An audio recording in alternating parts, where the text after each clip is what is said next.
लल्लन, राजू और छोटू रामपुर कस्बे में रहने वाले थे। गांव के सभी लोग इन तीनों से परेशान रहते थे।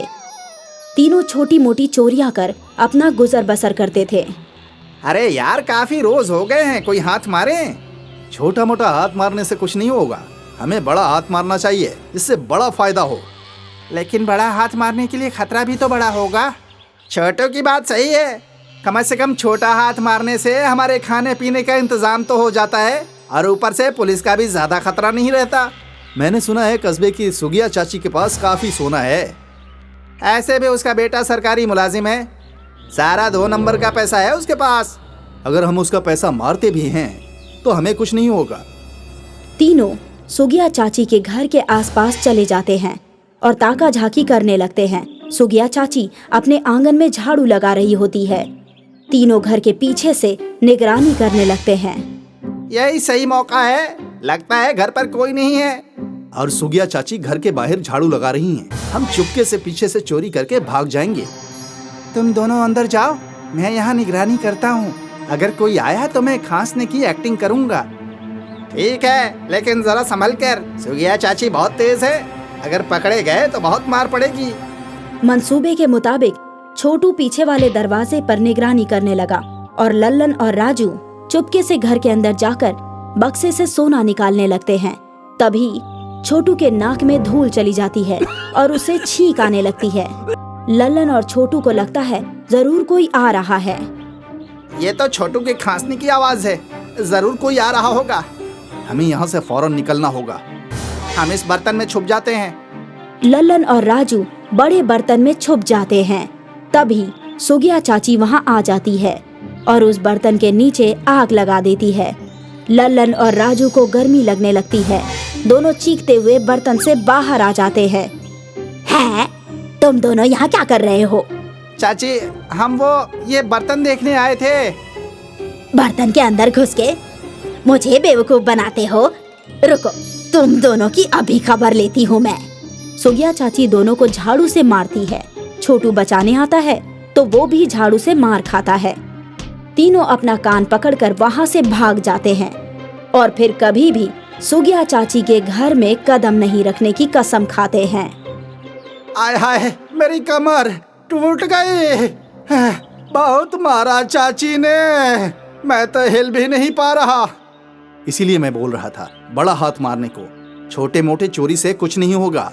राजू सही फरमा रहा है। मैंने सुना है कि कस्बे के पास वाली रेल की पटरी से सोने से भरी ट्रेन जाने वाली है। क्यों ना हम उस ट्रेन को लूट लें? लेकिन हम ये करेंगे कैसे? हम उस ट्रेन की मानिंद हूबहू दूसरी ट्रेन बनाएंगे जो कि पानी से चलने वाली फ्लाइंग ट्रेन होगी, और उस ट्रेन के बाजू वाली पटरी पर अपनी पानी वाली फ्लाइंग ट्रेन को चलाएंगे। हर जब ट्रेन गुफा से गुजरेगी तो हम सारा सोना अपने ट्रेन में डालकर उड़ जाएंगे।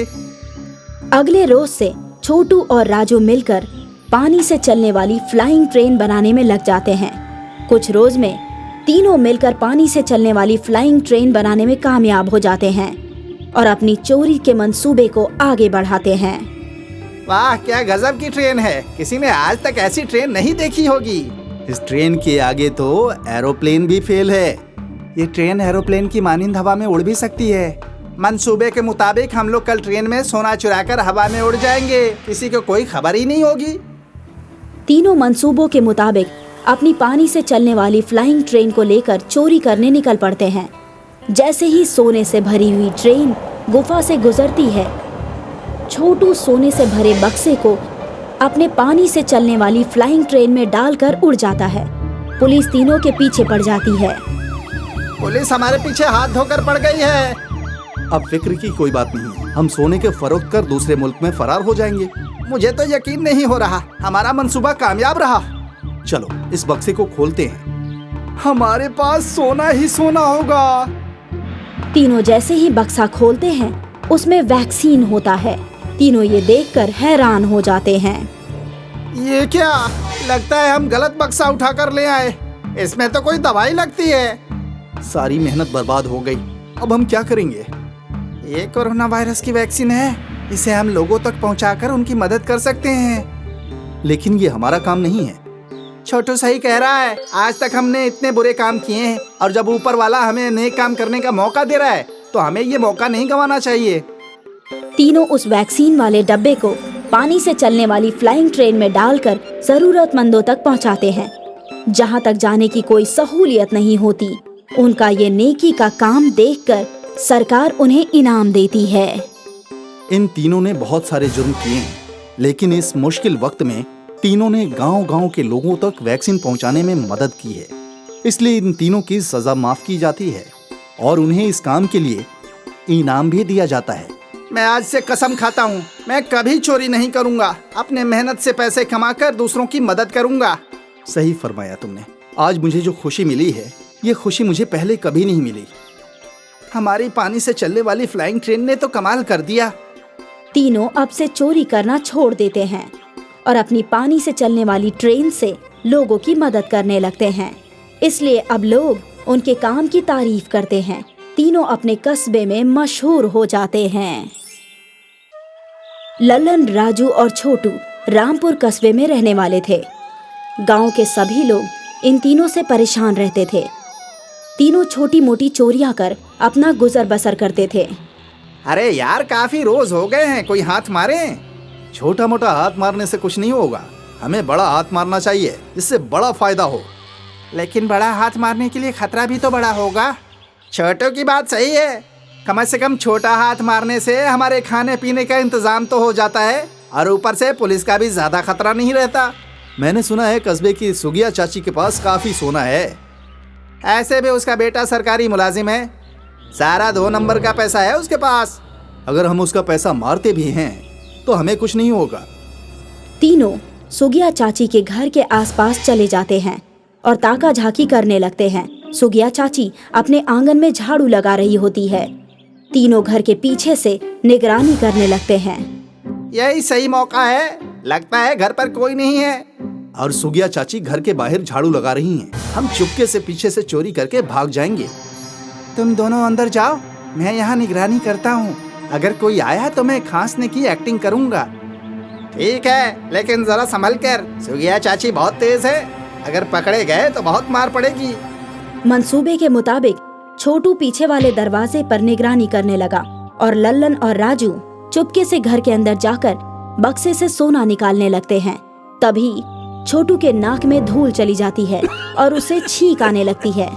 लल्लन और छोटू को लगता है जरूर कोई आ रहा है। ये तो छोटू के खांसने की आवाज है, जरूर कोई आ रहा होगा। हमें यहाँ से फौरन निकलना होगा।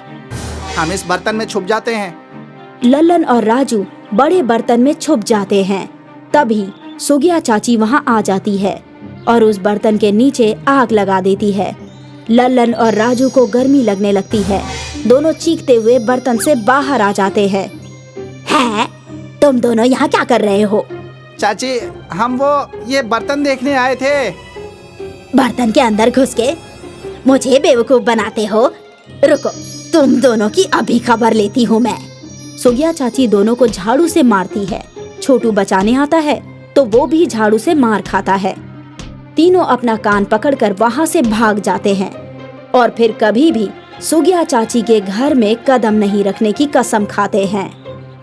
आय हाय, मेरी कमर टूट गई।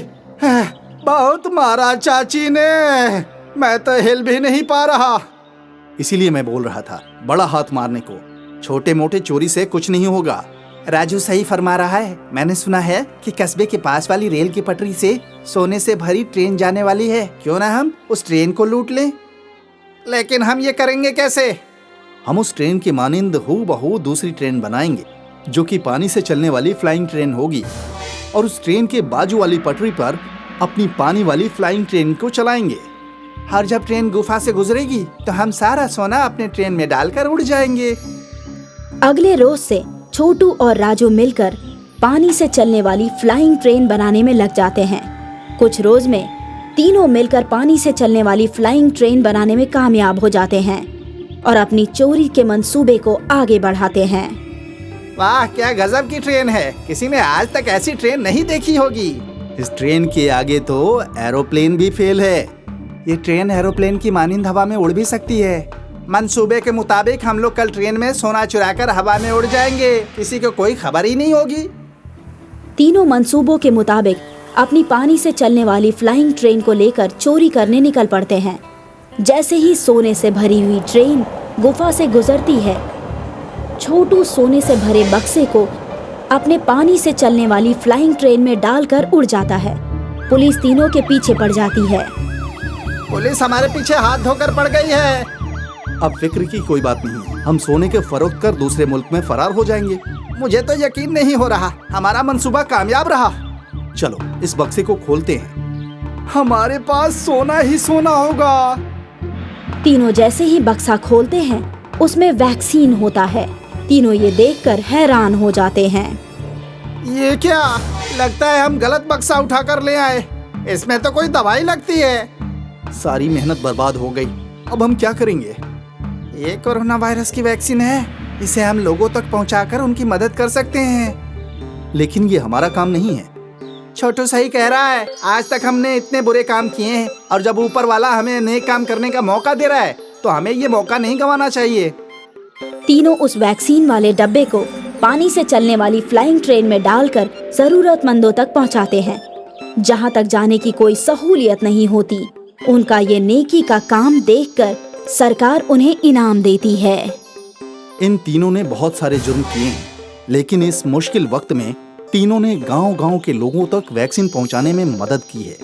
इसलिए इन तीनों की सजा माफ की जाती है और उन्हें इस काम के लिए इनाम भी दिया जाता है। मैं आज से कसम खाता हूँ, मैं कभी चोरी नहीं करूँगा। अपने मेहनत से पैसे कमाकर दूसरों की मदद करूँगा। सही फरमाया तुमने। आज मुझे जो खुशी मिली है, ये खुशी मुझे पहले कभी नहीं मिली। हमारी पानी से चलने वाली फ्लाइंग ट्रेन ने तो कमाल कर दिया। तीनों अब से चोरी करना छोड़ देते हैं और अपनी पानी से चलने वाली ट्रेन से लोगों की मदद करने लगते हैं। इसलिए अब लोग उनके काम की तारीफ करते हैं। तीनों अपने कस्बे में मशहूर हो जाते हैं।